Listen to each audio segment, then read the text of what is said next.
If there's one thing that unites all kinds of car and motorsport fans, it's the almost childlike enjoyment of watching cars go fast.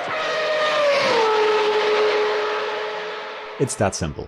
From touring cars to high-tech engineering wonders, there's just some kind of itch that gets scratched every time we see these things haul some serious butt. And it only gets better when several of them do it at the same time. Some cars are so fast it's their main defining characteristic.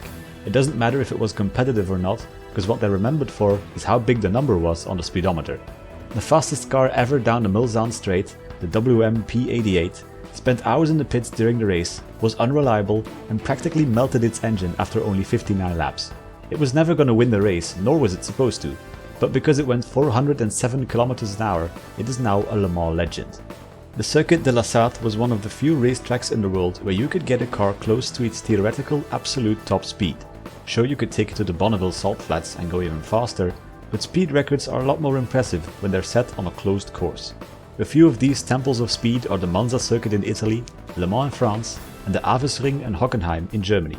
But these, amongst others, have all been neutered in some way. The oval at Monza isn't used anymore and the straights have chicanes now, the Avesring just doesn't exist anymore, and Hockenheim's high-speed layout has been abandoned. Luckily, over in the United States, a decent collection of ovals still remain as giant arenas of high-speed mayhem, and it's here where we find the main topic of this video, the Talladega Superspeedway.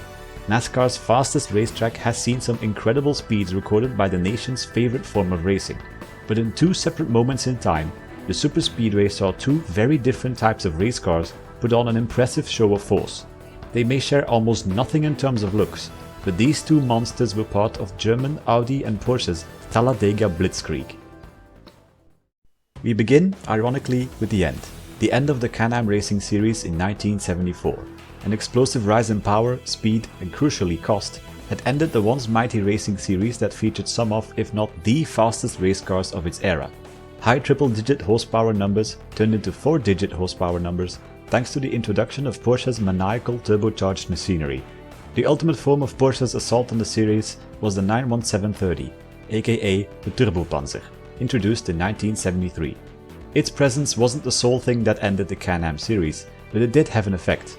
Additional rules in the wake of its domination in 1973, rising costs of just about anything related to the series, and an international oil crisis meant that its racing career was rather short-lived. Can-Am may have fizzled out at the end of 1974, but in 1975, Roger Penske and the Talladega track owners wanted to give the series one last hurrah by letting the fastest ever Can-Am car loose on the Superspeedway to find out just how fast it could go and potentially try and break the so-called closed course speed record.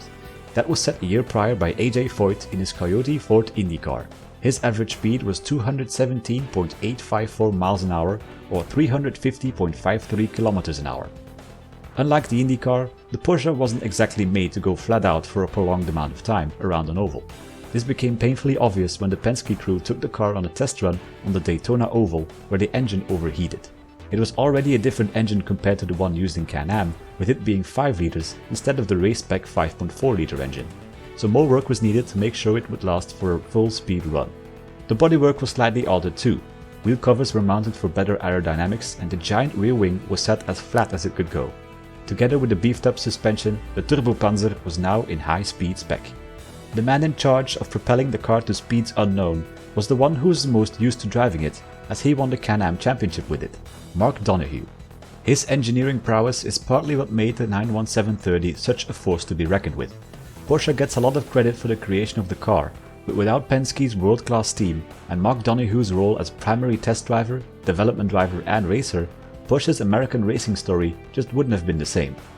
The slightly altered car, now featuring two bigger intercoolers to stop the 1250 horsepower strong engine from melting, rolled up to the Talladega banking on the 9th of August 1975 for a trip straight to the history books. The experienced Donohue claimed it wasn't easy to just keep the pedal to the metal in the corners, but he eventually got over his initial fears and went for it. 4 laps and 2 minutes later, the results came in. On his fastest lap, it took him only 43.3 seconds to go around the 2.5 mile or 4.023 kilometer long oval. That equates to an average speed of 221.12 miles an hour or 355.86 kilometers an hour. That was plenty enough to shatter Foyt's IndyCar record run. Down the back straight, they calculated he went around or even over the magical 250 or 400 km an hour mark. Mark Donohue was the fastest man on any racetrack ever. It would be his final big achievement in motorsport, as just a few days later he passed away from injuries sustained in an accident while testing for the Austrian Grand Prix. He was 38 years old. His legacy still lives on in Talladega, as to this day he remains the fastest man ever around the superspeedway. It would take 11 years for a new European challenger to take the trip to Talladega. This time it was Audi. After kicking off an entire new era of rallying thanks to the gigantic success of its all-wheel drive Quattro system in Group B, Audi wanted to use that system to expand its market share all across the world. Europe was already conquered, but the United States was still up for grabs. Rallying just wasn't quite as popular stateside, and despite Michèle Mouton conquering the Pikes Peak mountain in her S1 Quattro in 1985, there was still some work to be done to convince the American public to buy their cars. And since the American racing fans mostly like stock car racing around an oval, Audi decided to do just that. They took their biggest, most luxurious model, the 5000 CS Quattro, which was the American version of the 200 sold in Europe, and turned it into a high-speed record chaser. If you ever wondered what the European-style NASCAR stock car could look like, this is it. Audi wanted to use a production-based car for their record runs, but rest assured that the Audi 5000 that was plucked off the assembly line for the creation of this Talladega model was in fact highly modified. The body was made more aerodynamic by smoothing all the body panels, some of which were replaced with lightweight carbon Kevlar versions. A little spoiler was added at the back and the whole car sat lower and at an angle to provide more stability. The front lights were removed too and now served as air intakes for the engine. That ended up being a brand new 2.2 liter turbocharged 5-cylinder good for a healthy 650 horsepower. It was placed at a 47-degree angle to lower the center of gravity. What would really help keep the car stable was of course the all-important Quattro 4-wheel drive system, but having American racing legend Bobby Unser behind the wheel helped too of course. Unlike Penske and Porsche, Audi didn't just want one record, they wanted as much as they could get.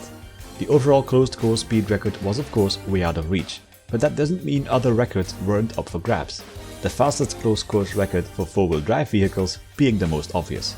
From a standing start, Unser rocketed away for a 10-mile run. Again, a specific record that could be broken. During this run, he'd break or set a plethora of new records, including but not limited to fastest 4-wheel drive car, fastest turbo sedan, and fastest 4-wheel drive car over 10 kilometers and 10 miles. The highest average speed he got up to during this short record run around the oval was 206.825 miles an hour or 332.852 kilometers an hour. For comparison, that would have put him 7th on the starting grid at the 1986 NASCAR Winston 500, behind Kyle Petty and ahead of Davey Allison. Impressed and more than satisfied with the result, Audi convinced Unser to go up Pikes Peak once more in a Quattro just a while later, and once again he won the race to the clouds in a new record time of 11 minutes and 9 seconds, giving Audi yet another stateside record and crowning himself King of the Hill. While the Porsche record marked a glorious end to one of racing's most powerful and unhinged racing series, Audi's first assault on the American front lines only marked the beginning of something greater. 3 back-to-back wins on Pikes Peak in 85, 86 and 87, together with the Talladega records in 86, were just the beginning. Because in 1988, Audi committed to a full-blown invasion. A new era had begun. If you enjoyed this video, make sure to like it and subscribe if you don't want to miss out on the next one.